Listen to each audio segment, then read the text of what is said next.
Compañeras y compañeros diputados, agradezco su asistencia y disposición para la celebración de esta 14ª reunión ordinaria de la Comisión de Transparencia y Anticorrupción, y sobre todo se valora doble por el cierre de periodo y tan actividades que ustedes tienen en sus estados. Pero bueno, el propósito de esta comisión es siempre cumplir las sesiones ordinarias mensuales. Y en ese sentido, siendo las 17:47 horas del día 10 de diciembre, damos inicio a la 14ª reunión ordinaria de esta comisión, para lo cual le solicito a la diputada federal Claudia Rivera Vivanco funja como secretaria. En tal virtud, diputada secretaria, le pido haga del conocimiento el resultado del cómputo de asistencia de diputados y diputadas integrantes de la Comisión de Transparencia y Anticorrupción. Con gusto, presidente. Saludo a mis compañeras, compañeros diputados, al público en general. Se informa la presencia de un registro previo de asistencia de 18 diputados y diputadas. Por lo tanto, hay quórum, presidente. Muchas gracias, diputada secretaria. Se abre la reunión. El siguiente punto del orden del día es la lectura, discusión y aprobación del mismo, para lo cual solicito a la secretaría consulte si se omite su lectura toda vez que ha sido previamente distribuido. Por instrucciones de la presidencia, se consulta en votación económica si se omite la lectura del orden del día. Las y los diputados que estén por la afirmativa, sírvanse a manifestarlo levantando la mano, por favor. Gracias. Por la negativa. Abstenciones. Se aprueba por unanimidad, presidente. Gracias, diputada secretaria. Le pido ahora pueda solicitar si se aprueba el orden del día. El punto anterior fue la omisión de la lectura. Ahorita ya sería el orden del día de esta sesión. Está a discusión el orden del día de la 14ª reunión de la Comisión de Transparencia y Anticorrupción. Si alguien desea hacer uso de la voz. No habiendo quien haga uso de la palabra, se consulta en votación económica si se aprueba el orden del día de la 14ª reunión de la Comisión de Transparencia y Anticorrupción. Las y los diputados que estén por la afirmativa, sírvanse a manifestarlo levantando la mano. Gracias. Por la negativa. Abstenciones. Se aprueba por unanimidad, presidente. Gracias, diputada secretaria. El siguiente punto del orden del día es la lectura, discusión y, en su caso, aprobación del acta de la 13ª reunión ordinaria de esta comisión, por lo cual solicito a la secretaría consulte si se omite la lectura, tomando en consideración que también fue previamente distribuido. Sí, adelante. Primero comentarle, usted ha estado sesgado, eligiendo a una extraordinaria secretaria, doña Claudia Rivera, y estoy de acuerdo que siga siendo ella, porque lo ha sido muy bien en los últimos días. Felicidades, presidente, por tan sesgada selección en tan atinada colegisladora. Muchas gracias. Gracias. Gracias, diputada. A ver, va la diputada Selene, adelante, diputada. Qué sustos nos pegan, ¿no? Sí. Lo queremos, lo queremos. No Nada son más los quiero motivos. destacar, la verdad, presidente, tu vocación y tu disciplina. De repente cuando uno ya se anda ahí cansando, dice uno, no, la vocación es lo que nos tiene aquí. Entonces celebro que estas comisiones, que esta comisión, y cuando están comisiones unidas también, nunca descanse. Muchas gracias. No, gracias, Y gracias por el diputada. compromiso. Querido Héctor. Gracias a todas y a todos, porque sí, pues creo que debemos marcar un sello de profesionalismo y dedicación, pero esto no sería posible sin el apoyo de todas y todos ustedes. Sabemos que pues tenemos tareas, han sido días muy intensos, pero aquí estamos y saber que estamos cumpliendo con el mandato que nos da el Pleno del Congreso y los ciudadanos. Gracias, diputado Héctor Jaime, y en consecuencia le pido a la secretaria consulte si se aprueba, si se omite la lectura del acta de la sesión pasada. Sí, muchas gracias, presidente. Gracias, diputado Héctor. Por instrucciones de la presidencia, se consulta en votación económica si se omite la lectura del acta de la 13ª reunión ordinaria de la Comisión de Transparencia y Anticorrupción. Las y los diputados que estén por la afirmativa, sírvanse a manifestarlo levantando la mano. Gracias. Por la negativa. Abstenciones. Se aprueba por unanimidad. Gracias, diputada. No habiendo sido, votado el que se omita la lectura, está a discusión el acta de la reunión ordinaria de la comisión, la pasada, que fue la 13ª. Si hay algún diputada o diputada que quiera hacer uso de la palabra. No habiendo quien haga uso de la palabra, se solicita a la Secretaría tome la votación de forma nominal, empezando por la derecha, señalando el nombre, sentido del voto y grupo parlamentario para la aprobación del acta de la 13ª reunión ordinaria de esta comisión. Por favor, diputado Jacobo. Con mucho gusto, presidente. Jacobo Mendoza, de Morena, a favor. Jazmín Villanueva, de Morena, a favor. Gildardo Pérez Gavino, Grupo Parlamentario de Movimiento Ciudadano, a favor. Aniceto Polanco, del Grupo Parlamentario de Morena, a favor. Rocío González, del Grupo Parlamentario de Acción Nacional, a favor. Claudia Rivera Vivanco, Grupo Parlamentario de Morena, a favor. Elena Segura, de Morena, a favor. Gracias. Elena Ávila de Morena, a favor. Su servidor, Héctor Jaime Ramírez Barba, del Grupo Parlamentario del Partido Acción Nacional, a favor. Verónica Pérez Herrera, del Grupo Parlamentario del PAN, a favor. Margarita García García, del Grupo Parlamentario del Partido del Trabajo, a favor. Mejía Verdeja, Partido del Trabajo, a favor. Señor presidente, se aprueba por unanimidad. Gracias, diputada secretaria.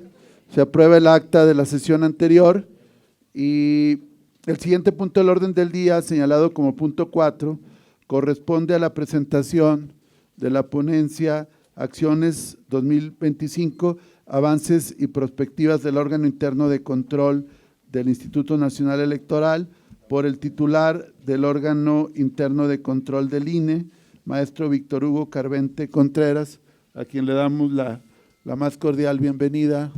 Maestro Carvente, como ustedes recordarán, pues una de las primeras tareas que tuvimos fue la elección del titular del órgano interno de control, el maestro Carvente, que fue pues entrevistado por los miembros de esta comisión y la Comisión de Vigilancia y la Auditoría Superior de la Federación, y que fue aprobado por unanimidad en el Pleno del Congreso. Parte de lo que nosotros hemos querido, y esta va a ser una de las primeras reuniones, es que los titulares de los órganos internos de control no solamente se elijan y agarren monte, como dicen, sino que también regresen con nosotros y puedan informarnos cómo ven el órgano que están revisando, cuáles son las perspectivas y tener esta interacción. Entonces, nosotros le agradecemos mucho al maestro Víctor Hugo Carvente su disposición, le vamos a hacer el uso de la palabra y al terminar, las diputadas y diputados que deseen hacer uso de la palabra lo podrán hacer con total libertad, y le pediría en ese sentido a la diputada Rivera Vivanco que nos auxiliara en su momento con el registro de oradores. Sea muy bienvenido, maestro Carvente. Muchas gracias, presidente. Pues muy buenas tardes a todos. Saludo de manera muy respetuosa a cada uno de los integrantes de esta Comisión de Transparencia y Anticorrupción. Agradezco el espacio, este espacio de diálogo, que como bien dice el presidente de la comisión, pues es un espacio también para rendir cuentas, para poder decir cuáles son los avances, cuál es la perspectiva, poder hacer un balance de este primer año en el que tuvieron a bien designar a su servidor, ¿no?, para ostentar el cargo de titular del órgano interno de control en el INE, y bueno, me siento muy agradecido. Muy bien, pues sin mayor preámbulo, si podemos dar esta presentación. La dividimos en 6 grandes bloques, esta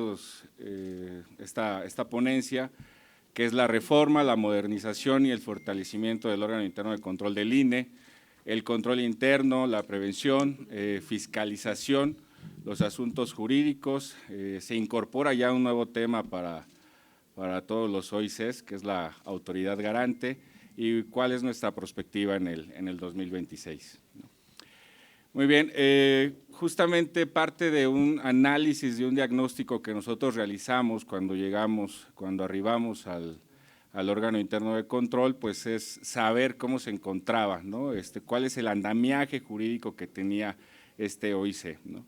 Y una de las primeras acciones que nosotros realizamos, pues fue la creación de un nuevo estatuto orgánico, ¿no? Un estatuto orgánico que ya contempla las nuevas funciones que nos fueron asignadas, que son la de ser garantes en materia de políticas de transparencia y de protección de datos personales, ¿no? No obstante, también hemos creado otras disposiciones normativas que de igual forma fortalecen este andamiaje jurídico interno, que son los lineamientos que regulan la verificación de la evolución patrimonial del INE, disposiciones, bases y criterios de los actos de fiscalización del OIC del INE y lineamientos que regulan el ejercicio y desempeño de las atribuciones de la autoridad garante también del OIC del INE, ¿no? Adelante, por favor. Como bien señalan, desde hace un año, justamente cuando fueron las entrevistas, uno de los compromisos que yo adquirí en esa entrevista de ese entonces era la eliminación de la Secretaría Particular, ¿no? que ostentaba el titular del órgano interno de control. Esto ya puedo decir que es una realidad. Eliminamos la Secretaría Particular, que pues en realidad desempeñaba funciones adjetivas. Creamos una coordinación de control y de programas especiales, que justamente aquí se encuentra la directora que la ostenta. Se eliminó la fragmentación de las direcciones de la unidad de auditoría con la finalidad de hacer más eficiente la labor de fiscalización. Anteriormente, en el órgano interno de control, las direcciones de auditoría estaban encasilladas en funciones especiales, ¿no? Era una dirección de auditoría a oficinas centrales, una dirección de auditoría de desempeño, otra de TICS, ¿no? En realidad es que el INE es bastante complejo, ¿no? Es bastante complejo y no queríamos limitar la labor de cada una de las direcciones. Por eso es que ahora todas las direcciones pueden realizar cualquier acto de fiscalización. Esto le dota de mayor dinamismo a la tarea de auditoría. Se alinearon las denominaciones y atribuciones de la Unidad de Asuntos Jurídicos con las determinadas por la Ley General de Responsabilidades Administrativas. Teníamos una dirección que se llamaba Dirección de Investigación en Responsabilidades Administrativas, ¿no? Algo que era completamente sui generis, ¿no? No encontrábamos dónde embonaba esta denominación, ya las pudimos alinear conforme a la ley general. Se modificaron las atribuciones de la Subdirección de Tecnologías de la Información con la finalidad de generar desarrollos propios. No hemos erogado hasta el momento, no hemos comprado ningún tipo de software para realizar ninguna tarea de fiscalización, todo lo hemos hecho con nuestros propios desarrollos.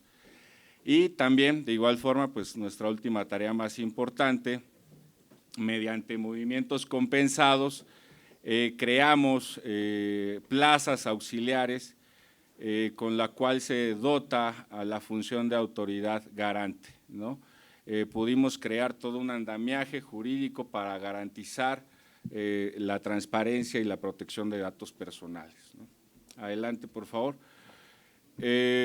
Otro de los temas en los cuales me siento muy orgulloso a nombre de todo el equipo que conforma el órgano interno de control es que creamos unos lineamientos de evolución patrimonial de los servidores públicos, ¿no? Creamos un sistema integral basado en riesgos, que creemos que es un sistema que puede ser parteaguas, ¿no? Para todos los OICs de los otros OCAs, de los otros organismos constitucionales autónomos, pero también de la Secretaría de Anticorrupción y Buen Gobierno, ¿no?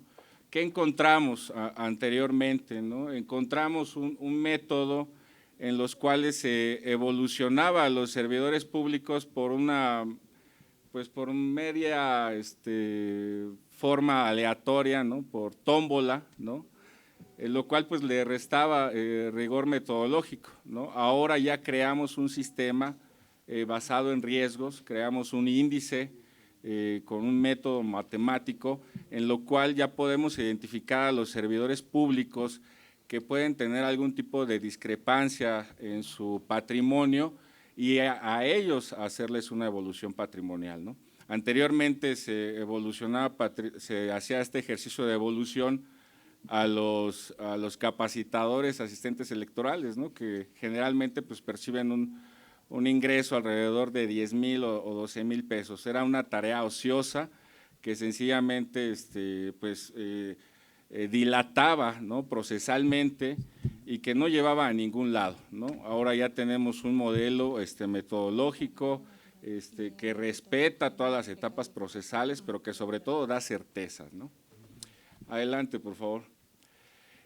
También, ¿cuál ha sido el cumplimiento de obligaciones en materia de declaraciones de situación de patrimonial y de intereses?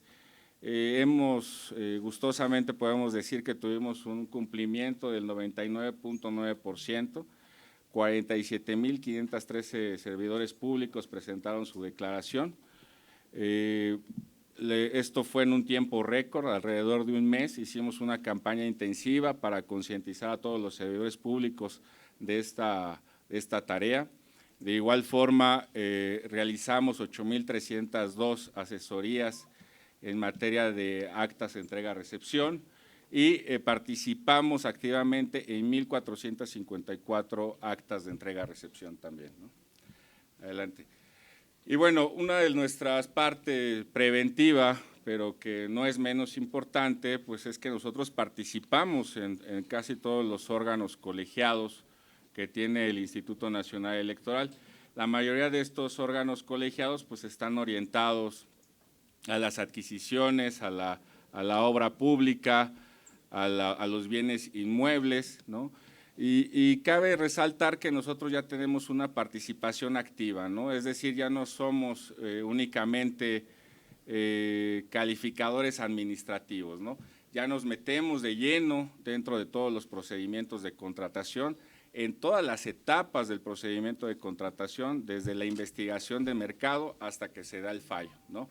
Estamos teniendo un acompañamiento puntual en cada una de las contrataciones. Aún tenemos mucho trabajo que realizar porque también los órganos subdelegacionales, los órganos desconcentrados, pues también realizan procedimientos de contratación.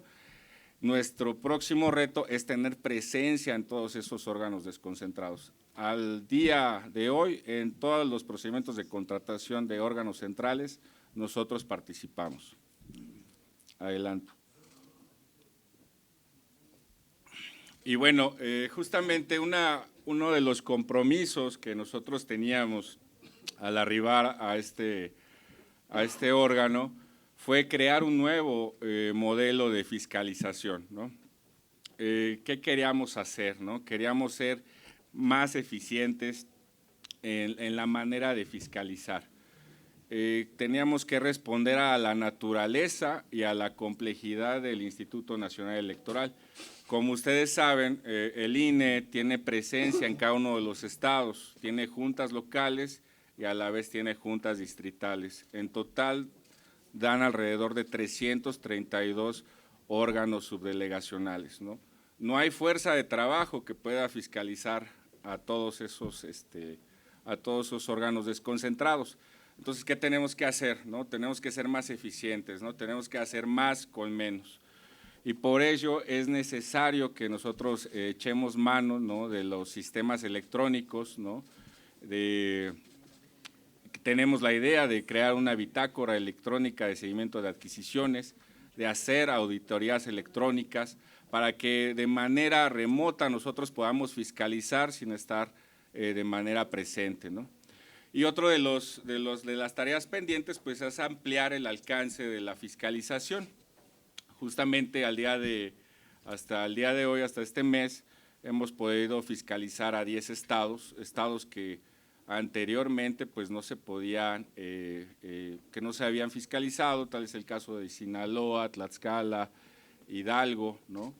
Y bueno, ya podemos decir que en este año ya podemos fiscalizar 10, nos faltan alrededor de 22 para que en un plazo de 3 años podamos fiscalizar a todos los estados, ¿no? Ahí está muy bien. ¿Cuál ha sido nuestra comparativa normativa en materia de fiscalización?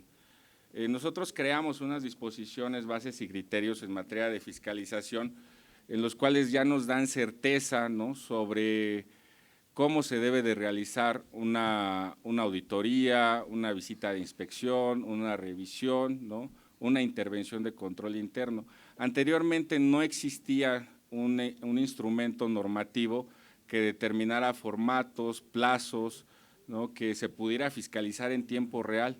Ahora ya lo podemos hacer. Creamos unas disposiciones que justamente están a la altura de la que tiene la Secretaría de Anticorrupción y Buen Gobierno, y puedo decir que vamos un poco más allá, ¿no?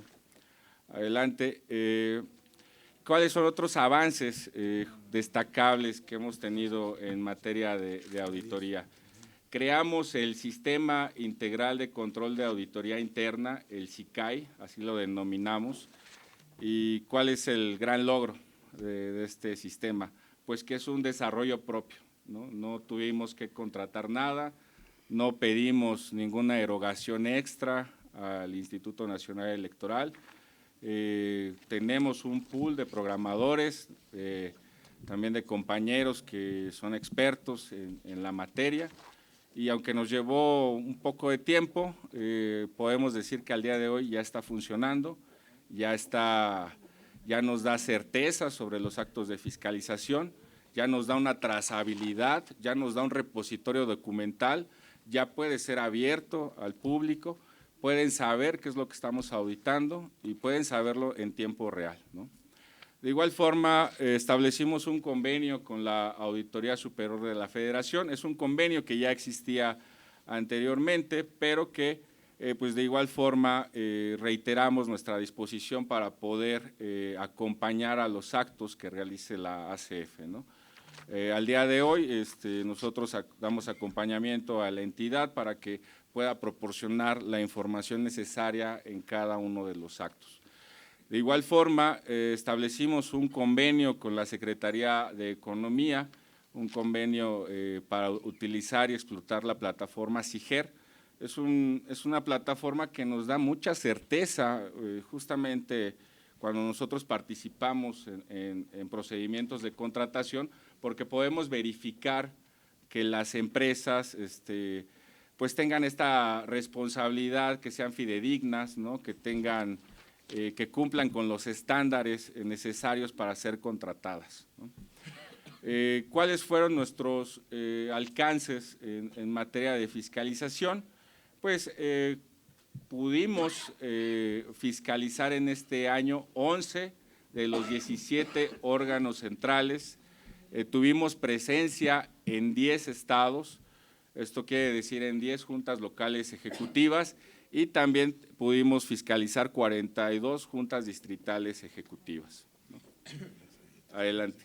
Así es como se divide nuestro panorama, nuestra clasificación de auditorías. Hicimos 8 auditorías integrales, 5 especiales, 1 de adquisiciones, 1 de obra y 1 de desempeño.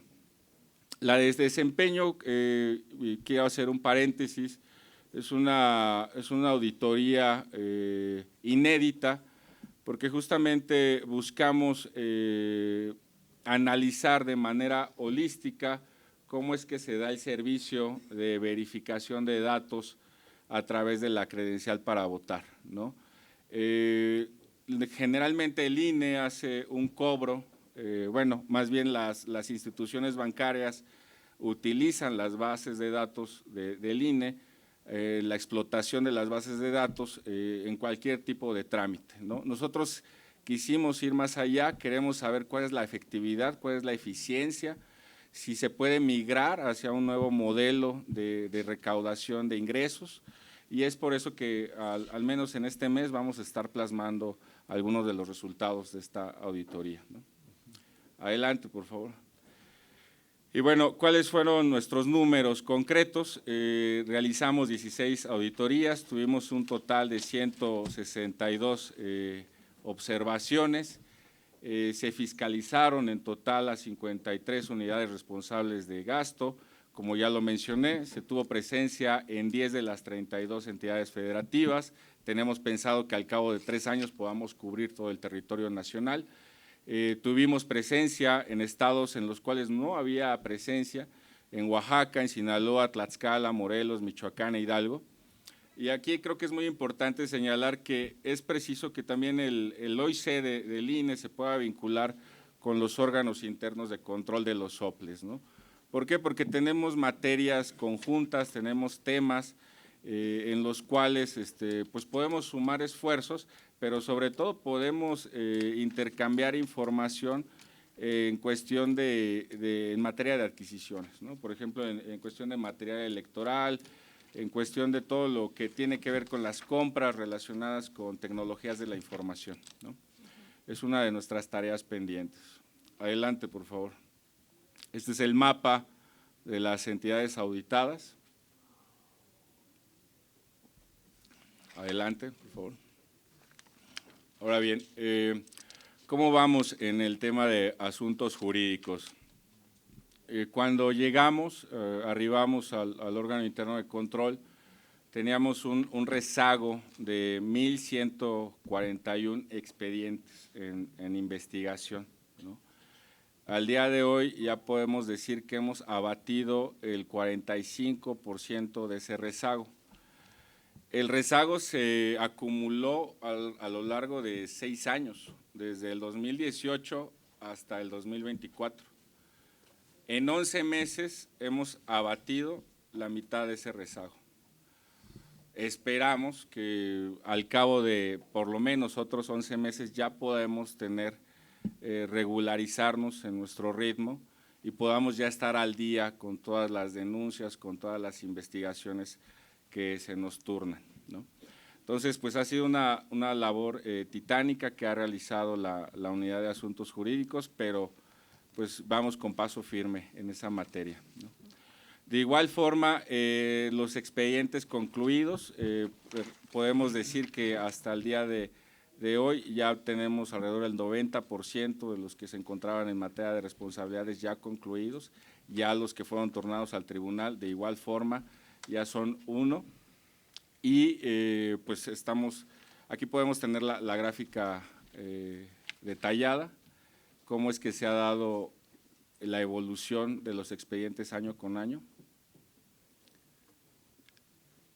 Y pueden ver que justamente hemos duplicado nuestra eficiencia en abatimiento al rezago.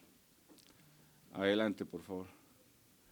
De los 58 expedientes que recibimos en materia de responsabilidades, se han resuelto 56 y solo se encuentran en trámite 2. 1 en el Tribunal Federal de Justicia Administrativa y 1 todavía en nuestra área, en el OIC. Adelante. ¿Cuáles han sido las sanciones impuestas por el Tribunal Federal de Justicia Administrativa a personas servidores públicas y a particulares? Podemos decir que ya tenemos logros en esta materia. Se ha establecido una sanción tipificada por abuso de funciones que recayó en 3 veces de inhabilitación, de igual forma en actuación bajo conflicto de interés, en utilización de información falsa, en presentación de documentación falsa. Hemos tenido alrededor de 3 sancionados en estos últimos rubros y 4 sancionados en abuso de funciones, perdón. Adelante. Otro dato que es relevante y que es justamente, que justamente marca un nuevo paradigma, el OIC del INE tenía más de 15 años sin gestionar la ejecución de alguna sanción económica contra un proveedor y contratista. A partir de este año ya se pueden ejecutar. Es un trabajo que se le encomendó justamente a la titular de la Unidad de Asuntos Jurídicos y es una línea en la que buscamos seguir dando resultados, ¿no? Que justamente también los particulares se hagan responsables de las penalizaciones y de las faltas en las cuales pueden cometer, ¿no? Adelante. Y ya para finalizar, bueno, uno de nuestros puntos más importantes y que justamente recaen en esta Comisión de Transparencia y Anticorrupción, como ustedes saben, a los órganos internos de control se les dio la función de ser garantes en materia de transparencia y de protección de datos personales. Nosotros ya podemos decir que la autoridad garante que opera dentro del OIC del INE ya funciona, ya resuelve, ya genera criterios, ¿no? En el INE conviven dos autoridades garantes, es una situación sui generis, ¿no? Una autoridad garante que está destinada a resolver criterios en materia de partidos políticos y otra que concibe al instituto como sujeto obligado. ¿Cuáles fueron los pasos para que nosotros pudiéramos confeccionar esta autoridad garante? Pues el primer paso que realizamos fue una reforma al estatuto orgánico del órgano interno de control, esto a manera de que se le pudiera dar formalidad a la creación de nuestra nueva autoridad. Creamos áreas especializadas, creamos dos direcciones especializadas, una dirección de verificación de obligaciones de transparencia y otra dirección en procedimientos y en medios de impugnación, ¿no? Es muy importante señalar que estas áreas especializadas no fueron creadas con erogaciones extras, ¿no? O sea, no se le pidió una mayor solvencia financiera para crearlas al instituto, fueron creadas mediante movimientos compensados. Creamos esta autoridad garante de manera colegiada, en la cual los tres titulares de unidad la conforman, esto para que no sea sesgado el voto en las resoluciones. Y de igual forma, pues empezamos a realizar una armonización normativa con el reglamento interior del instituto y con los lineamientos en materia de transparencia y protección de datos personales del propio instituto.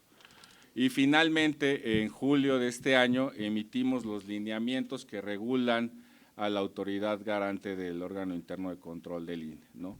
Entonces, ya llevamos alrededor de 6 sesiones en este OIC, donde en cada sesión planteamos nuevas resoluciones, ¿no? Este proceso se llevó de la mano con la Secretaría de Anticorrupción y de Buen Gobierno. En un principio se recibieron 31 expedientes que se encontraban en etapa de cumplimiento y 6 en etapa de sustanciación. Se han resuelto 82 expedientes que fueron recibidos en esta administración y 6 expedientes que fueron transferidos del INAI. Se verificaron 107 formatos en materia de obligaciones de transparencia y, como les mencionaba, desde julio de este año se han celebrado 6 sesiones ordinarias y una sesión extraordinaria, perdón. Ya se emitieron los primeros criterios en materia de interpretación de las resoluciones y lo más importante, ¿no? A diferencia de otros organismos constitucionales autónomos, no hemos suspendido ningún plazo. De conformidad, como se nos señaló en el transitorio de la reforma, así lo hemos establecido, así hemos caminado, ¿no? Adelante, por favor. Y bueno, ¿cuáles son las fortalezas de nuestra autoridad garante? Es que es un modelo replicable, y lo cual pues hacemos de igual forma extensa nuestra guía o nuestra forma en la que pudimos implementar nuestra autoridad a los otros OCAS. Desde luego, pues es un modelo perfectible, ¿no? Consideramos que está sujeto a la mejora continua, pero hasta el día de hoy este modelo cumple con todos los resquicios y con todos los alcances que demandó esta reforma, ¿no? En materia de simplificación orgánica. Por eso mismo es que también podemos extender una guía para que lo puedan implementar en los diferentes organismos autónomos, ¿no? Y bueno, retomando, ¿cuáles fueron los sistemas desarrollados por el órgano interno sin ningún costo?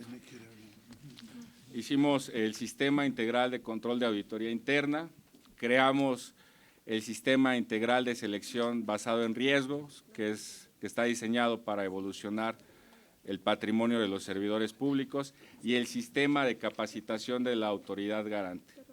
Este sistema tiene la idea o el objetivo de que pueda estarse llevando a los 22,000 servidores públicos que conforman la plantilla del personal del instituto. adelante, por favor. Y bueno, como cierre, ¿cuál es nuestra perspectiva? Nosotros tenemos una tarea pendiente como autoridad fiscalizadora, que es implementar un modelo de mejora regulatoria y de simplificación administrativa en el INE, ¿no? Mucha de la normatividad que hoy detenta el Instituto Nacional Electoral ya es normativa desde hace más de 10 años, ¿no? Se necesita identificar esa normativa, regularla, en su caso eliminarla que ya resulte obsoleta, pero sobre todo empezar a ver las mejores prácticas en materia de hacer un INE más eficiente, más eficaz y sobre todo, ¿no? Cumplir con esta demanda ciudadana, ¿no? De que no sea un INE oneroso, ¿no? Otra de nuestras tareas pendientes pues es incursionar en la fiscalización electrónica. Dicen que pedir no empobrece, ¿no? Entonces a nosotros nos ayudaría mucho, ¿no? Una reforma en esta materia en la cual se nos pueda dotar de las facultades legales para que nosotros podamos realizar actos de fiscalización de manera electrónica. No debemos de estar gastando más recursos yendo a cada rincón del país. Bien podemos realizar, como lo hace la ACF, ¿no? Actos de fiscalización vía remotos y que también pues nos representan una mayor cobertura y una mayor capacidad de estar presentes, ¿no? En cada uno de los actos. Y bueno, la otra tarea pues es capacitar completamente a los 22,000 servidores públicos en materia de transparencia y protección de datos personales. La plataforma que echamos a andar ya está madura, ya está próxima a lanzarse. Hace unos días la terminamos, entonces esperamos que el próximo año ya podamos tener la cobertura total y completa. Y pues bueno, eso es a grandes rasgos en nuestras tareas pendientes. Y bueno, ya como pues ya un comercial, por así decirlo, nosotros hemos echado a andar una revista justamente que abarca temas de fiscalización, de transparencia, de combate a la corrupción, de mejores prácticas, que se llama Horizonte de Control, ¿no? Esperamos que este sea un espacio pues de diálogo, de divulgación y de reflexión, en lo cual pues yo creo que a través del presidente de esta honorable comisión les estaremos llegando, le estaremos haciendo llegar una invitación para que nos puedan aportar algún artículo, ¿no? de su autoría. Y pues muchísimas gracias. Señor presidente, he ido registrando la lista de oradores. Si me permite, haré 3 preguntas al titular del órgano interno de control del INE. La primera es, ¿cuáles son los mecanismos de reestructuración administrativa que ha implementado el órgano interno de control de acuerdo con los compromisos previos que hizo en el proceso de selección de esta soberanía antes de que asumiera el cargo? Sabíamos que había un reto, que habían ciertas diversas reformas y cómo lo fue asumiendo. La segunda pregunta es derivado de esa revisión al andamiaje jurídico con el que recibió al órgano interno de control, ¿cuáles son los criterios que ha aplicado para la actualización de los diferentes procedimientos en el órgano interno de control? Y la tercera sería, ¿cómo se realiza el procedimiento de insaculación para la verificación patrimonial de las personas servidoras públicas del Instituto Nacional Electoral? Y si me permite, de una vez doy el uso de la voz a los compañeros. Bloques de 3. Sí. Hacemos el bloque para que hagamos las preguntas. Tiene el uso de la palabra el diputado Gildardo de Movimiento Ciudadano. Selene. Sí. También están anotadas la diputada Selene, la diputada Rocío, Doctor Jaime y Elena. la diputada Elena y el diputado doctor Jaime. Muy buenas tardes a todas y a todos. Felicitarle, presidente de la comisión, por la iniciativa de traer aquí al Contralor. Ha sido clara la exposición de Víctor Hugo Carventes Contreras. Contralor, yo le tengo una pregunta. Mire, el 10 de diciembre del año 2025, medios de circulación nacional dijeron que Cosmocolor había ganado la licitación conjuntamente con Talleres Gráficos para expedir el proyecto de credencialización del 2026 al 2030. Y yo le quiero hacer una pregunta en relación a esto.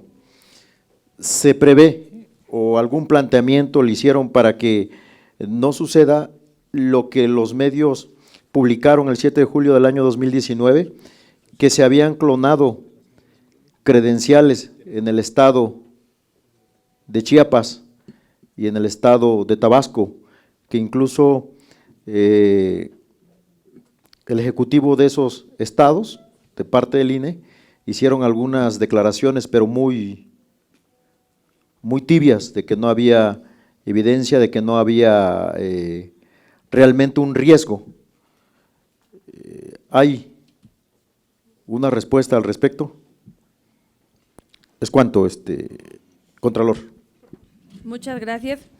Y si les parece, son 6 oradores que han pedido la participación, que hagamos 2 bloques de 3. Tendría el uso de la palabra la diputada Selene. Muchas gracias, secretaria. Gracias, presidente. Y también, maestro, bienvenido. Ahorita mencionaba nuestro compañero Movimiento Ciudadano algo muy interesante, también sobre protección de datos personales. Me tocó documentarlo hace muchos años, cuando se robaron el padrón que terminó siendo vendido en Tepito, ¿no? Entonces, ahorita que mencionaba esto, sí me gustaría como conocer más detalles de cómo están blindando este tema de la transparencia y la protección de datos personales, porque siempre he sido una convencida que pues tienen que hacerse efectivos los derechos puestos en norma fundamental, en este caso los que nos competen a nosotros y lo que estamos hablando, el acceso a la transparencia, el acceso a la información pública y la protección de datos personales, ¿no? Entonces, la efectividad de los derechos es lo que me interesa, porque pues tenerlos ahí de papel, pues no sirve de nada. Una. Segunda, rapidísimo, mencionaba también estos cambios legales para poder avanzar en el proceso de fiscalización. No sé si aparte de esos cambios legales usted contemplaría qué otros cambios jurídicos serían pertinentes o menester hacer al INE para que fuera más eficiente y más eficaz, como que ahora toda vez que viene también la discusión posterior de la reforma en materia electoral, yo creo que podríamos hacer algo para robustecer al Instituto Nacional Electoral. Entonces, no sé si tienen en su radar algo por lo que vayamos trabajando, analizando ahí. No, a mí la materia electoral en particular me gusta muchísimo. Y ya la última vez… la última pregunta, es que estamos modo momia, sí sabe, ¿no? Apenas sube el agua a nuestro tinaco. Tercero, hablamos de la Auditoría Superior de la Federación y de esta fiscalización que realizan y todo. Nada más que a mí sí me preocupa una cosa. Yo celebro todo lo que están haciendo, la verdad, y que además no cause más erogaciones al Estado mexicano. Pero toda fiscalización es ingenuo pensar que no va a tener un costo. Pues claro que tiene impacto presupuestario. Si no, analicemos jurídicamente cómo está la Auditoría Superior de la Federación y cómo ancestralmente tiene atrasos en la cuenta pública, pues porque precisamente tampoco tiene recursos suficientes, bla, bla, bla, bla, bla. Y cada día se le recortan más, por cierto. Entonces, pues no hay dinero. Sí causa un impacto presupuestario, eso es un hecho. ¿Y cómo le vamos a hacer, no? Entonces sería la tercera. Gracias. Muchas gracias. Adelante, maestro Carvente. Sí, muchas gracias, diputado Gavino, diputada Claudia Selene. Pues justamente, diputada Claudia también por sus apreciables preguntas.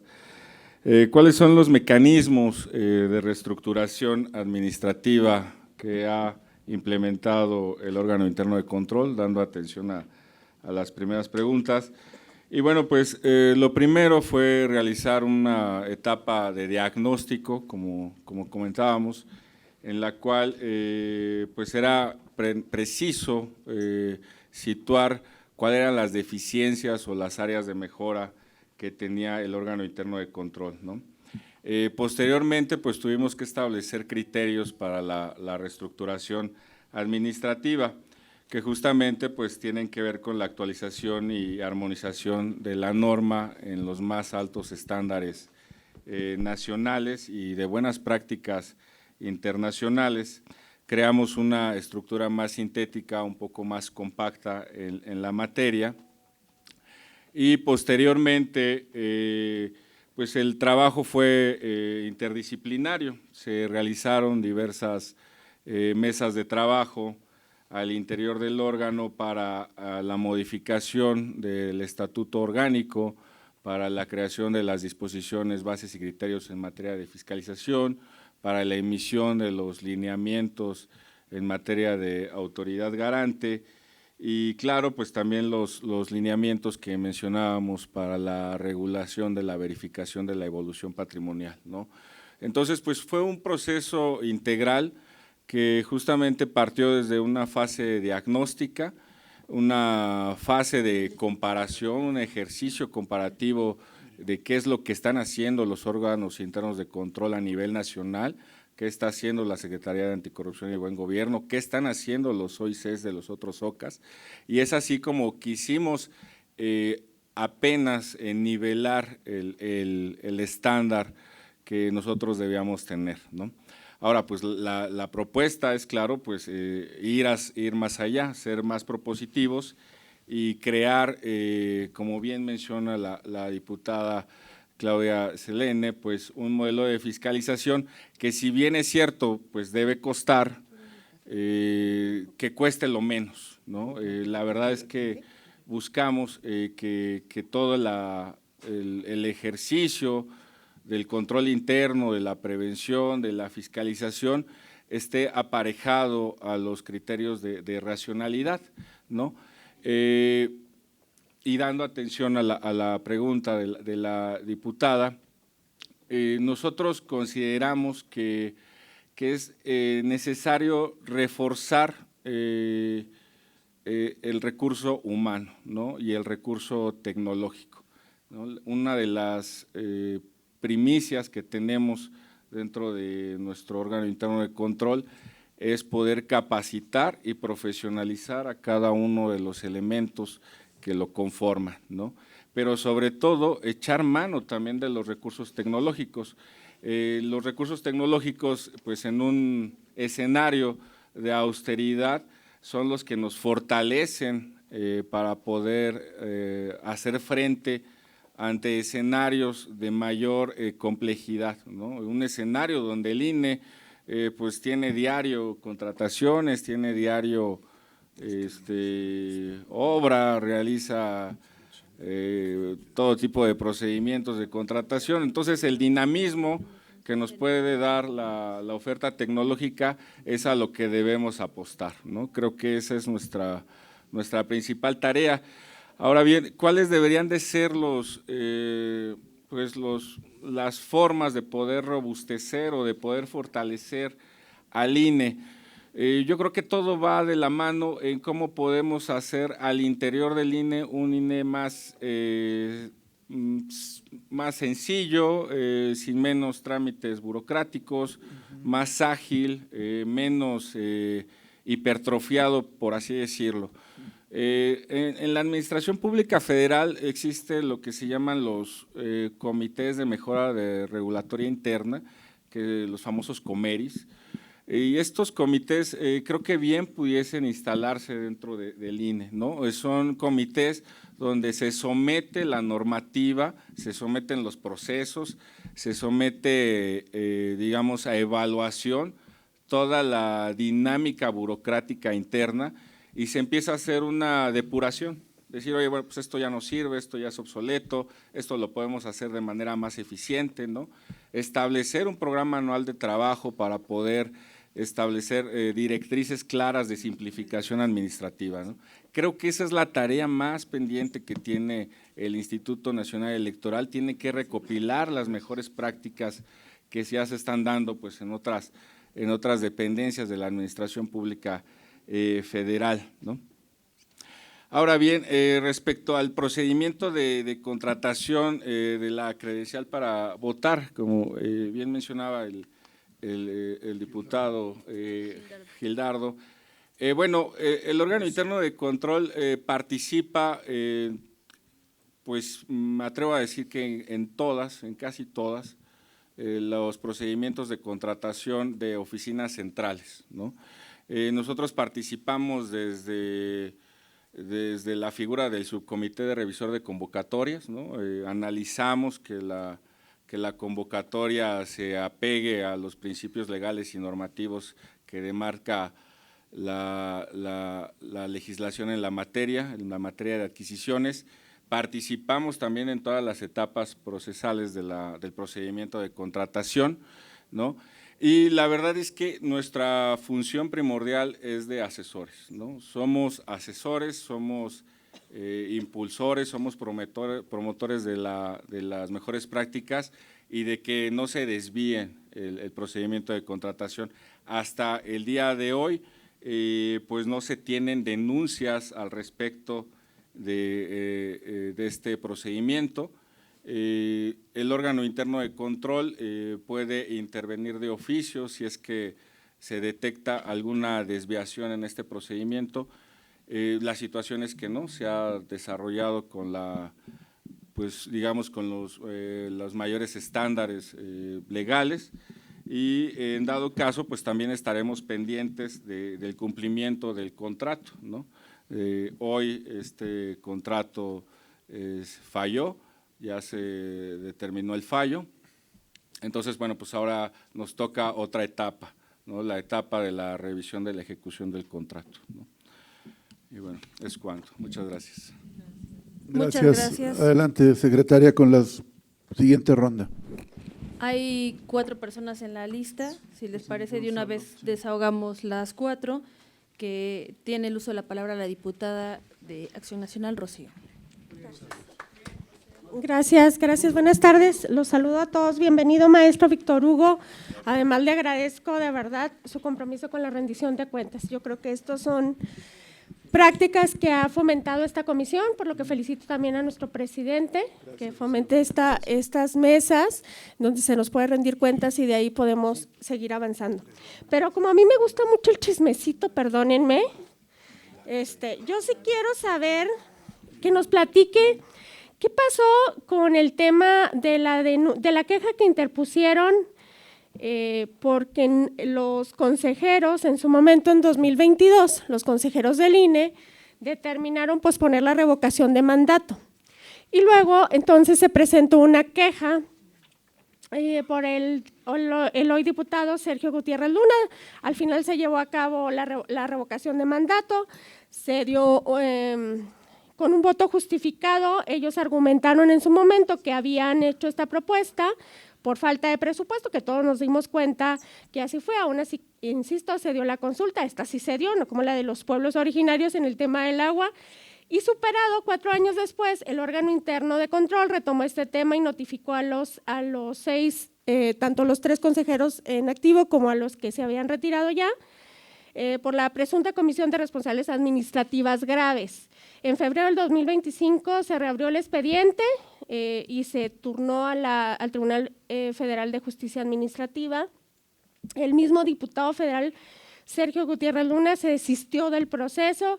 En noviembre del 2025 también el TEJA devolvió al órgano interno de control del INE el expediente del procedimiento administrativo y la presidenta de esta Cámara, nuestra querida Kenia López Rabadán, solicitó anular la queja porque ya no había materia. A mí sí me gustaría saber, y son 2 preguntitas, ¿cuál fue la razón por la que el órgano interno de control, bajo su conducción, determinó reabrir el expediente para investigar posibles responsabilidades administrativas de los 3 consejeros y de los 3 consejeros y los ex consejeros que votaron en contra de solicitar la prórroga para la realización del proceso de revocación de mandato? Y 2, ahora que el Tribunal Electoral del Poder Judicial de la Federación y el Tribunal Federal de Justicia Administrativa han desistido de conocer el asunto y han devuelto el expediente al órgano interno de control que usted preside, del que usted es titular. ¿Qué acciones tiene previsto emprender para resolver este caso, considerando que el promovente de la denuncia ha solicitado por escrito que se desiste del procedimiento y que la presidenta de esta Cámara, como bien lo comenté, también ha pedido su cierre bajo el argumento de que el asunto ha quedado sin materia de haberse realizado la elección de revocación de mandato? Esto sería por mi parte. Gracias. Muchas gracias. Tiene el uso de la palabra la diputada Elena Segura de Morena. Gracias, muy buena tarde a todas y todos. Primero me sumo a las felicitaciones, presidente. La verdad es que el que tengamos este tipo de experiencias, no solamente en la designación de quienes ocupan tan importante cargo como son los órganos de control interno, sino que también le demos seguimiento, nos da certeza de que la designación fue la correcta. Y en segundo término, pues felicitarlo. La verdad es que su exposición ha sido muy clara, los avances que tiene, el hecho de que haya llegado y lo primero que haya revisado es su estructura y que haber realizado a costos compensados con el mismo recurso, haber optimizado sus áreas, haber eliminado y creado áreas que le van a permitir tener estos resultados ha sido muy oportuno. La revisión del marco jurídico que hizo al interior del órgano de control es también de resaltar. Yo creo que pocos contralores que he conocido ya en 35 años en la administración llegan y hacen exactamente esto. Lo primero que llegan es saber qué tienen y cómo lo van a ocupar, y no, la verdad es que ha sido grato escucharlo. La responsabilidad que tienen de revisar a 332 órganos y el avance que tienen de haber estado ya en 10 estados del país, haber revisado todos estos pendientes que teníamos con el instituto, me refiero al rezago que tenían y haberlo subsanado casi al 50% en tan poco tiempo, es de verdad de felicitarlo a usted y por supuesto a su equipo de trabajo. Me llamó mucho la atención el esquema de la revisión de la evolución de patrimonio de los servidores públicos. Es un punto que sin duda alguna a todos los presentes nos debería de interesar mucho, porque el que se haya revisado la evolución de personal que tenía de salario 10,000 pesos, pues no nos da mucho, ¿verdad? Entonces, me gustaría saber, señor Contralor, esta parte de la metodología de cómo se elige a quienes se les van a hacer la revisión de la situación patrimonial, y la otra tiene que ver con el programa de auditorías. De acuerdo a mis datos, normalmente la planeación del programa de auditorías tiene que ver mucho en función de los montos que se ejercen, de las áreas de riesgo que las ocupan, y entiendo que tienen un sistema que además desarrollaron ustedes, que eso también es muy importante porque siempre se gasta en esta parte de tecnologías, y que ustedes mismos lo estén haciendo con el personal es nuevamente de felicitarlo. El hecho de que hayan suscrito el convenio con la Auditoría Superior de la Federación y que estén migrando a esta parte de las auditorías digitales es de verdad es un éxito. Yo que he estado viendo algunas dependencias, al principio, como todo proyecto nuevo, pues se les complicaba, estábamos muy acostumbrados a platicar con el auditor, a enseñarle los expedientes, a revisar, pero la verdad es que hacerlo a distancia, con los tiempos muy claros, nos da una transparencia absoluta. Entonces, felicitarlo nuevamente a usted y a su equipo de trabajo, y solo sería cuanto. Gracias. Muchas gracias. Tiene el uso de la palabra el diputado de Acción Nacional, Héctor Jaime. Bien, doctor. Muchas gracias. Claro. Pues bienvenido, Víctor Hugo, otra vez. Muchas gracias. Pocas veces se tiene la oportunidad de participar en la decisión de la Jucopo para la designación de un personaje como tú. Claramente lo tenemos presente los que participamos en tu elección, y las preguntas que aquí te estamos haciendo, los comentarios, claramente tampoco pedimos que pues sea respondido. A veces me preguntan, oiga, ¿y esta cifra? Le hago, usted a pesar que soy muy inteligente, lamento desilusionarlo, pero le prometo que le voy a contestar su pregunta, deme la oportunidad de hacerlo. Y en ese tenor, sin tener la experiencia del ENEDIT, que como te das cuenta sabe perfectamente todo el proceso de cómo son las cosas, o los temas puntuales que Rocío ha señalado mis compañeros, A mí sí me gustaría hacer algunas preguntas adicionales. Primero, una acotación de temas. No es sin costo, o sea, con el mismo costo, no hay un costo extra. Yo entendí que es lo que tú quisiste decir, es decir, que el austericidio republicano no impidió que desarrollara los sistemas, sino que con el mismo personal lo hiciste. Y eso habla que no nos equivocamos, porque habiendo un líder se puede estimular al equipo y hacer las cosas, ¿no? Porque ¿cuál puede ser la diferencia? Ni modo que cambiaran el personal que estaba en esa zona, al menos que los movimientos compensados sea correr a los que estaban en sistemas y traer nuevos, que no creo que fue así. O sea, que yo creo que fue tu liderazgo, ¿es así? Felicidades. La segunda pregunta, ¿cuántas revistas habrá como la que tú pretendes poner, que ahí nos dijiste el costo? Si tiene ICBN, si hay revistas suficientes, porque luego la experiencia, y ahí sí tengo bastante, no tengo en estos temas, cuando se empieza así, más bien pareciera ser un asunto interno, ¿no? Como de comunicación y el cuentito, cuando podría ser quizás, así como tú dices, me estoy haciendo un benchmarking con otras dependencias, pues que tu dependencia o tus colaboradores publiquen en las revistas que ya hoy son reconocidas, que tienen un ICBN y que tienen impacto, pues para que realmente funcione. Si no, bueno, pues una revista de divulgación, porque imagino que esa no es digital, ni tampoco es como tinta libre de ácido. Entonces, como que ¿para qué hacerla? O sea, yo ahí tendría mis dudas, ¿no? Porque no hay nada más malo, no hay nada que no sirva, por barato que sea, que lo que no sirve.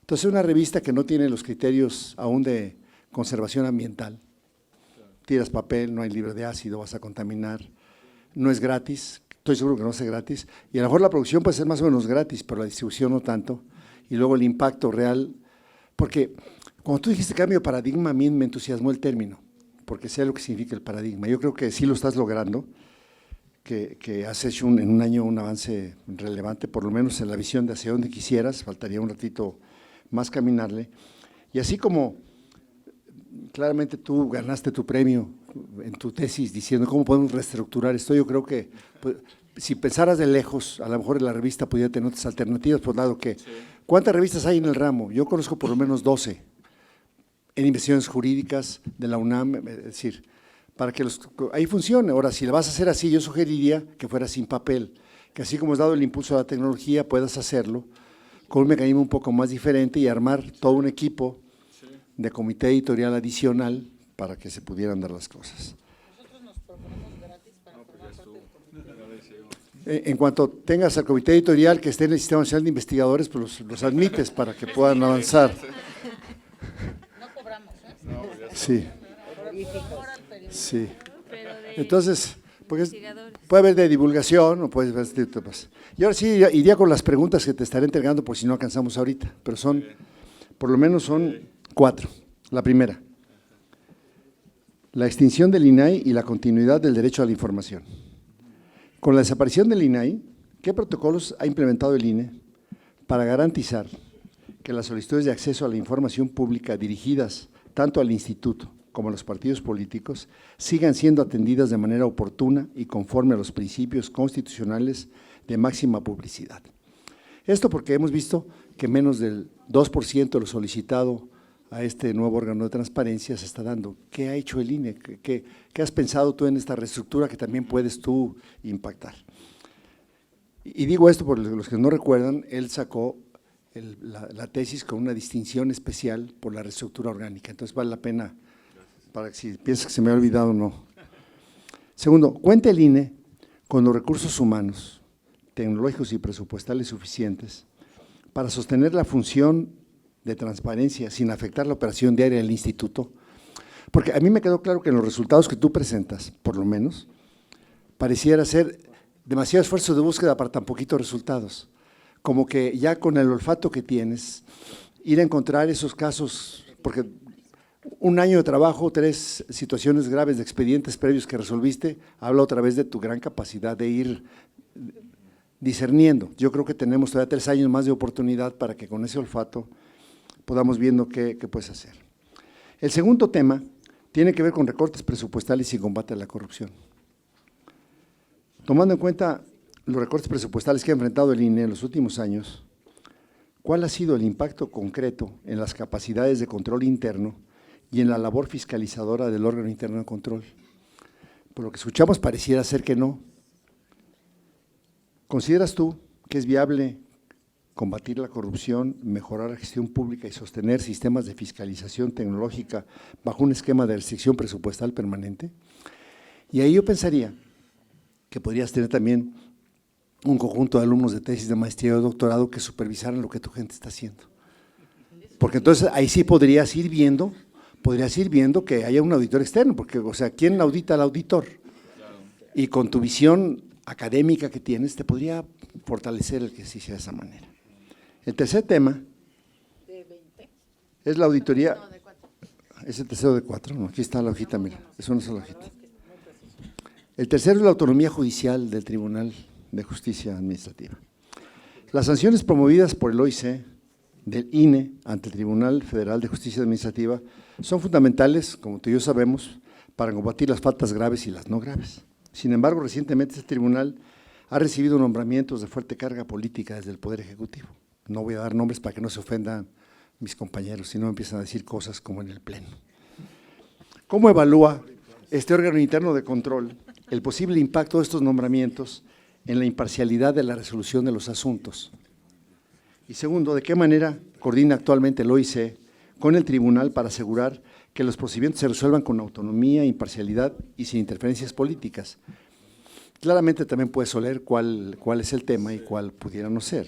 Entonces, fíjate, yo estoy recurriendo en todas ellas a la capacidad más que demostrada tuya de reorganizar, de ver las cosas diferentes y de salirte un poco de la caja ordinaria, como lo has demostrado hasta ahorita. Y ya por último, en el cual hemos participado todos los de aquí, hemos debilitado el Sistema Nacional Anticorrupción. Eso lo dijo ella, en una sesión, ¿recuerdas que lo dijiste? Entonces, el Sistema Nacional Anticorrupción ha experimentado un debilitamiento sistémico por falta de nombramientos, recortes y parálisis institucional. El INE ha celebrado convenios con la Secretaría Ejecutiva del sistema para fortalecer acciones de prevención y control, independientemente si pensamos que ahorita la líder nos guste o no nos guste su estilo, ¿no?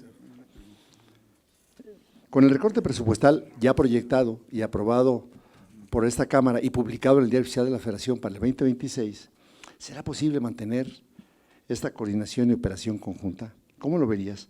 ¿Consideras tú que ese debilitamiento del Sistema Nacional Anticorrupción comprometería la capacidad del país y del propio INE para articular esfuerzos anticorrupción con la visión que tú tienes? Y me parece que has estado apuntando a estándares internacionales. No compararte con la Secretaría del Bienestar de Buen Rostro, sino estamos pensando en algo serio, algo grande, algo bien. ¿Es cuánto? Muchas gracias. Y tiene el uso de la palabra el diputado de Acción Nacional, Héctor Saúl. Adelante. Gracias, diputada Claudia. Bienvenido, señor Contralor. Quiero aprovechar su presencia y quiero abundar sobre lo que ya ha comentado mi compañera, la diputada Rocío. Fíjese que nos fue muy sorprendente que en septiembre del año 2025 se retomara y se reiniciara el proceso de sancionatorio contra 2 exconsejeros y 4 consejeros actuales, hablando de Lorenzo Córdoba, de Ciro Murayama, de Claudia Zavala, de Dania Rabel, de Jaime Rivera y de Uquip Espadas. Esto entiendo, por los criterios que tomaron al momento de llevar a cabo una votación para pedir la prórroga de la implementación de la revocación de mandato, argumentando que no había el suficiente presupuesto para llevarla a cabo. Entiendo que muchos de esos procesos han sido impugnados ante el Tribunal Electoral del Poder Judicial de la Federación y entiendo que también algunos procesos están en el Tribunal Fiscal de Justicia Administrativa en la etapa de sanciones. A mí me gustaría preguntarle, señor Contralor, cuál es la situación actual de esos procesos y sobre todo, cuál es el motivo y la causa para continuar con ellos, toda vez que el iniciante, el denunciante original, entonces fuera presidente de esta Cámara de Diputados, se desistió de llevar a cabo ese procedimiento. Y nos parece que podría ser un grave precedente porque los procesos sancionatorios que se iniciaron bajo su tutela, pues no tenían ningún precedente. Son completamente inéditos, pero nos parecen peligrosos porque se da un precedente de ataque a la libre expresión, pero sobre todo una reconvención injusta de la manifestación y de la fundamentación y la utilización de facultades de los propios consejeros en el ejercicio de su función. Y esto podría desencadenar un posible sentido de intimidación o incluso de un uso político del propio órgano interno de control, lo cual sería verdaderamente grave. Por eso también me gustaría preguntarle, ¿por qué en el caso de los consejeros que actuaron con total apertura y con una abierta posición de desacato a órdenes judiciales, a juzgados que emitieron veredictos para que no se continuara con el proceso de la elección del Poder Judicial? Hubo varios consejeros del INE que continuaron su labor en un amplio y claro desacato a una orden judicial. ¿Por qué en esos casos, señor Contralor, no se inició algún procedimiento sancionatorio?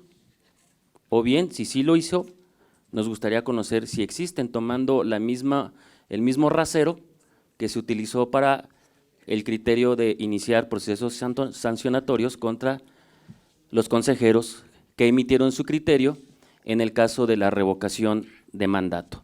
Sería muy importante conocer esos criterios, señor Contralor, porque pues nos pueden dar mucha luz sobre lo que está sucediendo en el órgano interno de control del INE. También hay un tema importante que se ha analizado sobre el posible mal uso de recursos de hasta 400 millones de pesos en el INE, entiendo que por vales de despensa en una administración anterior. Nos gustaría también conocer cuál es el estatus de ese procedimiento para saber en qué estado se encuentra el proceso que usted lleva a cabo. Muchas gracias, señor Contralor. Señor presidente, se terminó la lista de oradores. Le cedo el uso del micrófono para que le dé la palabra para las respuestas y cierre de su intervención al doctor Carvente. Sí, gracias. Antes de ello, quisiera nada más agregar una pregunta que deriva de su propia exposición. Ahí señaló que tenía el OIC del INE más de 15 años sin gestionar alguna sanción económica contra proveedores y contratistas, lo cual se me hace pues escandaloso, ¿verdad? Entonces, que pudiera decirnos cuáles fueron las razones que se pueden derivar de ello, y dice que ya se están ejecutando algunas sanciones. Me gustaría saber por qué monto son estas sanciones. Entonces, tiene la palabra maestro Carvente. ¿Qué tal? Pues muchas gracias. Son muchas preguntas, pero voy a tratar de darle respuesta a cada una de ellas.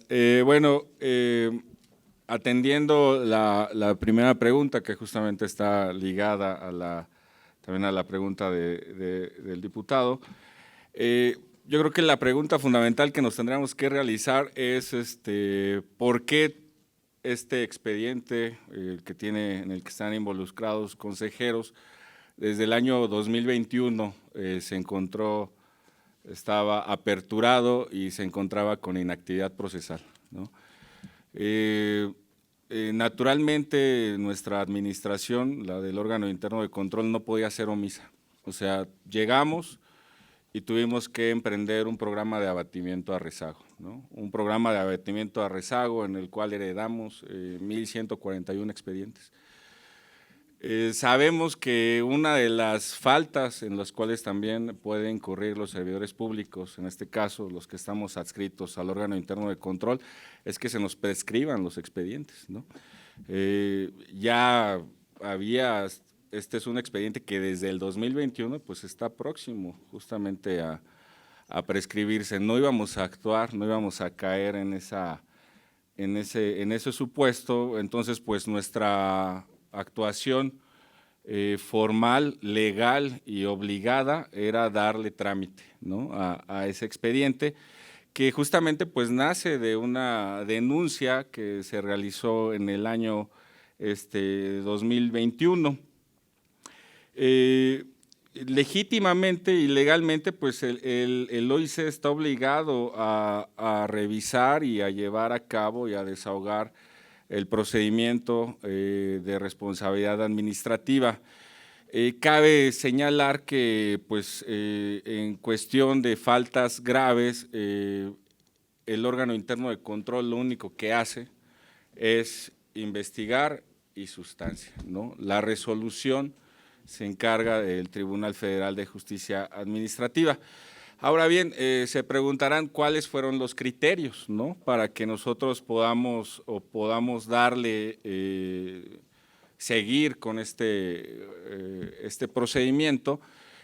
Todo nace justamente a raíz de una resolución que tuvo el Tribunal Electoral, en el que se determina que los propios consejeros no tenían las atribuciones para poder prorrogar el proceso electoral de revocación de mandato. Entonces, para nosotros, sencillamente esto representa un espejo que que pudimos justamente encontrar elementos que pudiesen, más no, repito, no resolvemos, el OIC no puede resolver, no tiene la facultad para resolver, pero sí tiene la facultad y la obligación de agotar todas las líneas de investigación, ¿no? Entonces, ¿cuál fue pues la tarea nuestra? Pues la tarea nuestra es seguir abatiendo el rezago. Eso es algo que teníamos, que no podíamos dejar atrás esa tarea, ¿no? Ya corresponderá a la instancia competente determinar cuáles son los caminos, la vía.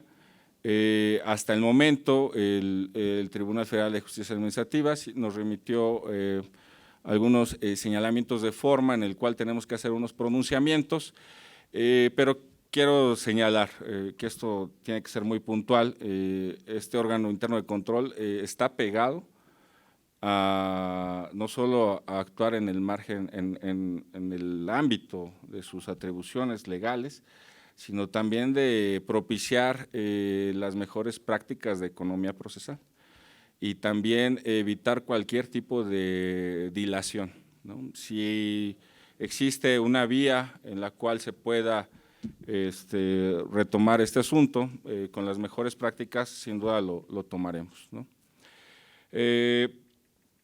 El OIC propiamente es un órgano técnico, ¿no? No es un órgano político. Justamente pues sus decisiones están reguladas por la Ley General de Responsabilidades Administrativas y por el propio estatuto orgánico del órgano interno de control. Cada actuación queda documentada y justamente queda sujeta a la revisión de los tribunales, ¿no? Quiero hacer hincapié en esto porque en cuestión de las faltas no graves, nosotros sí iniciamos, investigamos, sustanciamos y también resolvemos, pero en la cuestión de las faltas graves no podemos realizar esto. Entonces, creo que parte de la pregunta también se tendría que realizar a otras instancias, ¿no?, para tener una visión completa, ¿no? Ahora bien, en referencia a cómo se realiza el procedimiento de insaculación para la verificación patrimonial de las personas servidoras públicas del instituto, pues es un nuevo procedimiento que justamente buscó migrar, ¿no?, de lo rústico, que no quiere decir que sea menos efectivo, pero lo metodológico sí da mayores certidumbres, ¿no?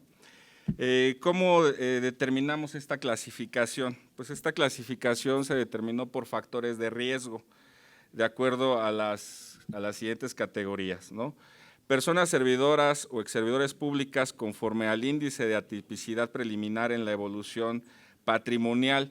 ¿Esto qué quiere decir? Que probablemente un servidor público pues iba a tener un pico atípico dentro de sus ingresos, por ejemplo, si recibió una herencia, ¿no?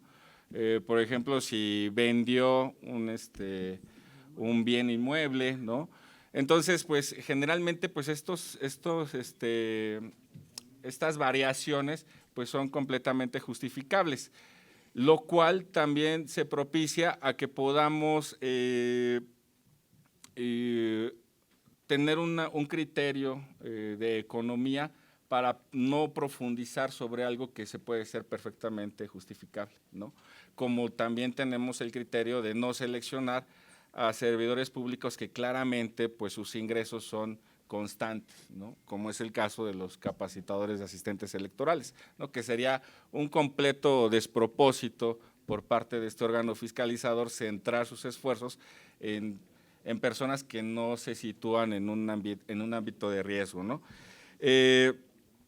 Personas servidoras públicas que han presentado mínimo 4 declaraciones con la totalidad de la información en cero, ¿no? Tenemos personas que de repente sus declaraciones y van al hilo 000, bueno, pues eso ya nos parece extraño, ¿no? Eso significa que eso ya por sí mismo pues es un factor de riesgo, que no significa que lo estemos inculpando de algo, sino que se tiene que someter, digamos, a este criterio. Personas servidoras o exservidoras públicas con nivel de mando medio y superior que presentaron al menos una declaración igual con ingresos igual a 0, ¿no? Esto es muy raro porque pues generalmente dentro del INE pues existen pues carreras administrativas o burocráticas de mucho tiempo, ¿no? Entonces un servidor público que ha tenido un cargo de director alrededor de 15 años y que de repente presenta una declaración con 0, pues para nosotros ya es ya es un poco extraño, ¿no? Y obviamente por sí mismo hay servidores públicos que se encuentran en un ámbito de riesgo, pues ya por el simple hecho de estar en estas áreas, ¿no? Que son las áreas de contratación, áreas de recursos financieros, ¿no? Las áreas de obra pública, ¿no? Entonces, no significa que estemos inculpando a estos servidores públicos, ¿no? Pero por sí mismo, por su propia actividad, pues representa un riesgo, el cual, pues, digamos que dentro de nuestro índice, pues, está sujeto, ¿no? Entonces, identificamos diferentes clases y se aplica una selección aleatoria, ¿no? Para poder, para que puedan encontrarse dentro de cada uno de estos índices, ¿no? Y, bueno, dando atención a cuáles son los criterios que utilizamos nosotros para realizar nuestra fiscalización. Nosotros nos ubicamos no solamente en lo cuantitativo, ¿no? Sino también en la operación crítica que tiene el instituto, o en áreas donde generalmente no habían sido sujetos a revisión. Existen partidas, existen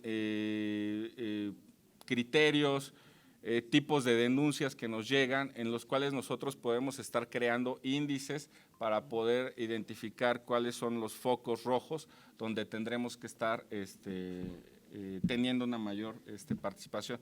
Es una metodología que justamente también estamos construyendo porque las juntas distritales y las juntas locales, pues las 32 y las 300, pues tienen las mismas dinámicas, las mismas problemáticas. Entonces podemos generar un modelo de auditoría estándar que haga frente a las 332 órganos subdelegacionales.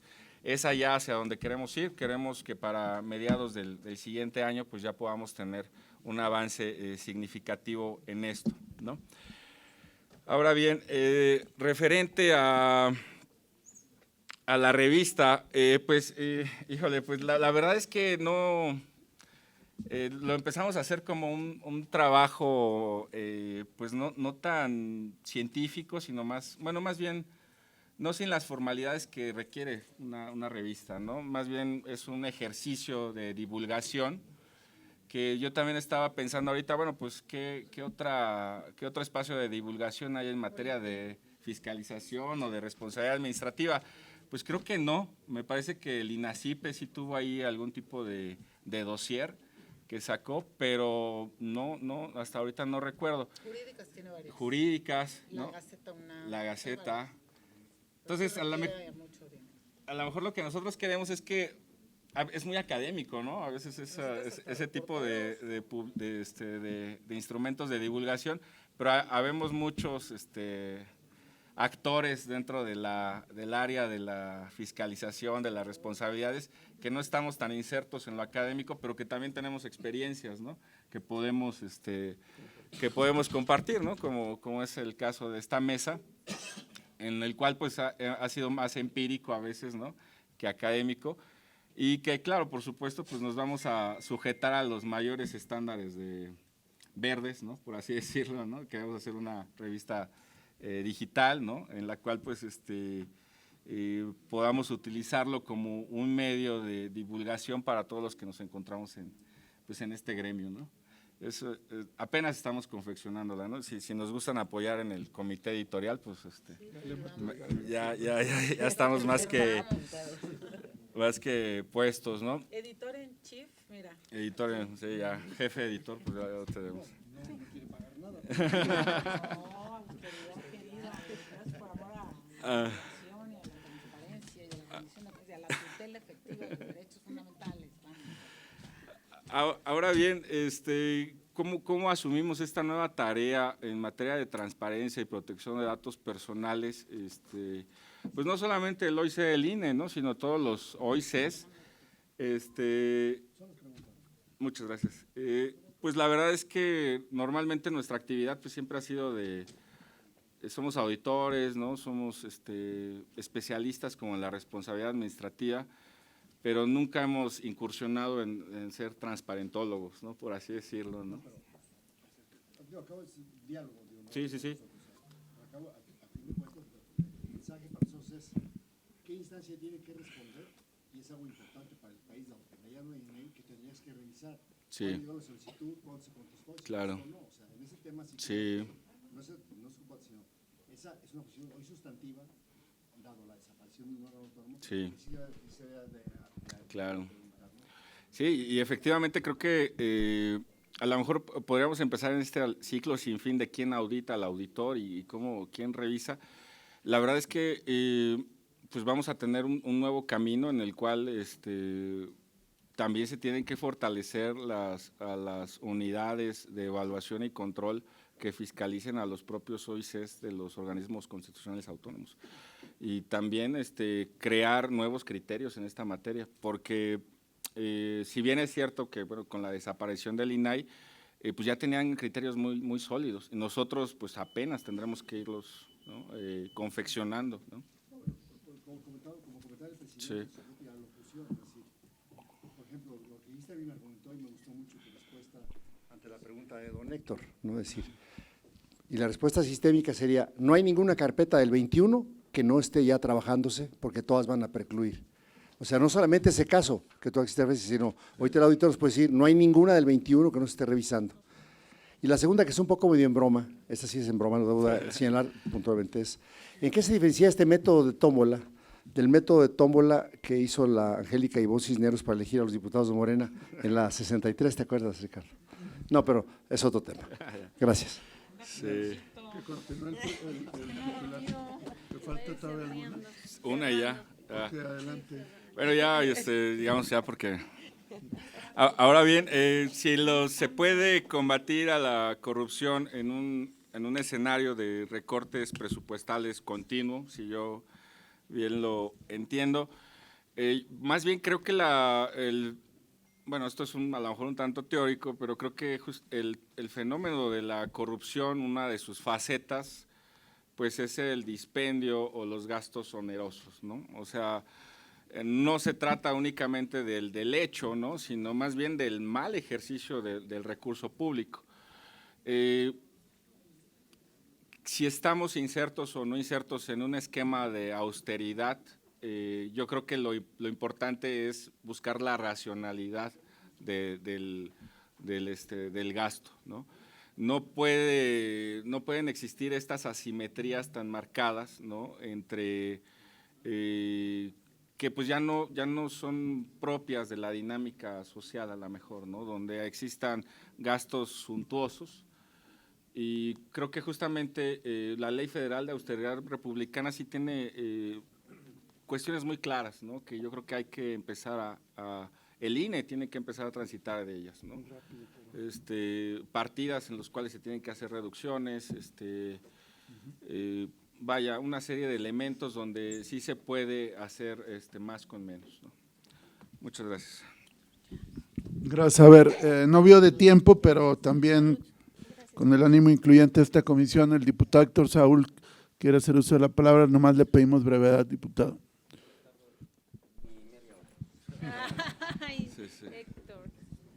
Señor Contralor, mire, escuché muy atento sus respuestas. Mire, esto no es un formato de comparecencia, lo entiendo, pero es que es importante su presencia por varias dudas genuinas que tenemos. Usted habla de un rigor técnico que se utiliza desde el órgano interno de control. A mí me gustaría saber si en la substanciación de estos expedientes de procesos sancionatorios contra consejeros y exconsejeros que manifestaron su criterio contra la revocación de mandato, ¿no encontró usted, bajo ese rigor, elementos que le pudieran dar a usted pues la facultad de desechar o de sobreseer estos expedientes? Por lo que entiendo, usted encontró elementos suficientes para remitirlos al Tribunal Federal de Justicia Administrativa y se impusiera la sanción correspondiente por ser una falta grave. Eso es lo que entiendo. Ahora, bajo este mismo criterio y ese rigor técnico del que habla usted para no caer en que hay un uso político del órgano interno de control, ¿no encontró elementos de ese rigor técnico en la actitud y conducta abierta de consejeros que cayeron en desacato de órdenes judiciales para detener la elección judicial? ¿No podía haber usted actuado de oficio? O a lo mejor hubo ciudadanos que interpusieron quejas ante el órgano interno de control y bajo ese rigor técnico no encontró nada que pudiera haber expediente contra consejeros que abiertamente y en desacato judicial continuaron con el proceso de la elección judicial. Gracias, señor Contralor. Sí, adelante, y con ello concluimos las preguntas. Bueno, justamente creo que volvemos a un tema meramente de clasificación de las faltas graves y de las faltas no graves. Al órgano interno de control, en competencia, en el ámbito de sus atribuciones, únicamente puede investigar, sustanciar y en su caso resolver las faltas no graves.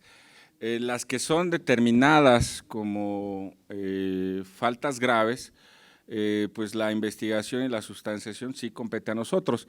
Ahora bien, si se encontraron elementos, dentro de nuestros criterios los determinamos que sí. No obstante, esto no quiere decir que se vaya a resolver de esta manera. Es decir, compete a otra instancia, ¿no? Este trabajo colaborativo, que en este caso el Tribunal de Justicia Administrativa, ya sea el perfeccionamiento o el desechamiento, ¿no? Es decir, nosotros a nuestro criterio tenemos que agotar las líneas, hicimos lo propio para considerar los elementos pertinentes y turnar. Esa fue, digamos, nuestra participación. Ahora bien, en lo que refiere del otro tema, pues no tenemos algún tipo de pues denuncia o digamos alguna formal en el cual se haya señalado esta conducta.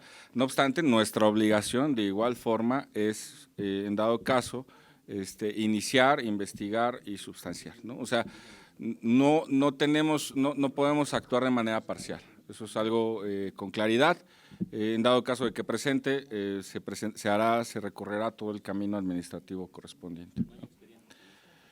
hasta sería también faltar, digamos, a la prudencia del área jurídica, revelar o no en este foro, pero en dado caso de que existiese alguna investigación, tendremos que agotar la línea de investigación correspondiente. Muchas gracias.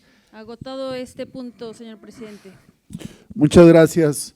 Bueno, pues le agradecemos mucho al maestro Víctor Hugo Carvente su disposición para tener esta reunión de trabajo en el marco de la reunión ordinaria de la Comisión de Transparencia y Anticorrupción.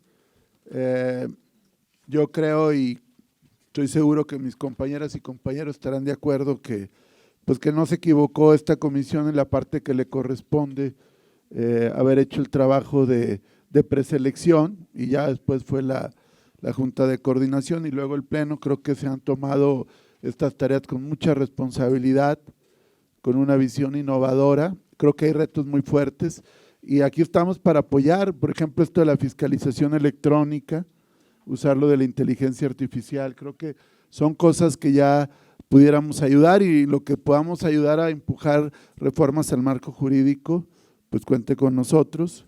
Y por otro lado, también, antes de agotar el punto, quiero agradecer la presencia del maestro Martín Pedro Jesús Ortiz, titular de la Unidad de Auditoría del propio órgano interno de control, de la maestra Lilian Morales Patiño, titular de Asuntos Jurídicos, del maestro Eduardo López Jasso, titular de la Unidad de Evaluación, Normatividad y Desarrollo Administrativo, de la maestra Gabriela Sánchez López, coordinadora de Control y Programas Especiales, del maestro Ramsés Alejo Contreras, coordinador técnico y de gestión, y del maestro Harry Jackson Sosa, subdirector de gestión, que acompañan aquí al titular del órgano interno de control. Entonces, pues muchas gracias. Vamos a invitar a otros titulares que han sido designados por esta Cámara para poder replicar este ejercicio que inaugura aquí el maestro Carvente, y pasaríamos al punto de asuntos generales. ¿Algún diputado o diputada que desee hacer uso de la palabra? Sí, adelante, diputada Verónica. Muchísimas gracias, y bueno, también reconozco y celebro el que hayamos tenido este primer encuentro y que haya sido usted, Contralor, con el que iniciamos estos ejercicios de transparencia y rendición de cuentas. Me pidió el diputado Héctor Jaime ser la vocera. El día de ayer se recibió por parte de esta Secretaría Técnica una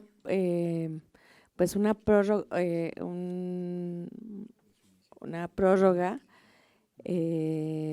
sobre una iniciativa que reforma y adiciona y deroga diversas disposiciones de la Ley de Adquisiciones, Arrendamientos y Servicios del Sector Público para garantizar el abasto de medicamentos e insumos a la salud. Fue remitida a esta comisión y sí pediríamos de la manera más atenta, pues como es un tema tan sensible para las familias mexicanas, que sí se pudiera emitir el dictamen pues lo más pronto posible, aunque ya sabemos que hay una fecha que es hasta el agosto del 27, pero sí quisiéramos que usted pudiera, y los integrantes de esta comisión, que se pudiera analizar y que se pudiera expedir este dictamen para llevarlo a pleno, por ser un tema tan sensible que yo creo que todos estamos interesados pues en esta materia, sin distinción de colores, sino en beneficio de todas las familias mexicanas. Gracias, diputada Verónica. Precisamente para poder dar cuenta y poder tener un dictamen, pues se han pedido las opiniones correspondientes, y por eso pedimos la ampliación para no caer en falta. Se lo digo por experiencia, porque pues a mí en lo personal, como promovente de varias iniciativas, luego precluyen y hay que volverlas a meter. Entonces, es un asunto meramente procesal parlamentario, pero evidentemente que la vamos a dictaminar, y coincido con usted que es un tema de alta importancia para todos. Están ahí con la diputada Margarita, que es parte de la secretaria de la Comisión de Salud. Entonces, es un tema que para nosotros, hablo en este caso como parte de un grupo parlamentario, pues también tiene mucho interés, y seguramente mis compañeras y compañeros. Entonces, vamos a dictaminarla, y la prórroga es precisamente para que no precluya. Entonces, gracias. Entonces, pues, agotados los puntos del orden del día. Sí, aprovecho para para desearles lo mejor para ustedes y sus familias, seres queridos, que tengan una feliz Navidad, un gran año y nos vemos pronto. Nuestra foto de la última sesión. La foto, sí. Y gracias.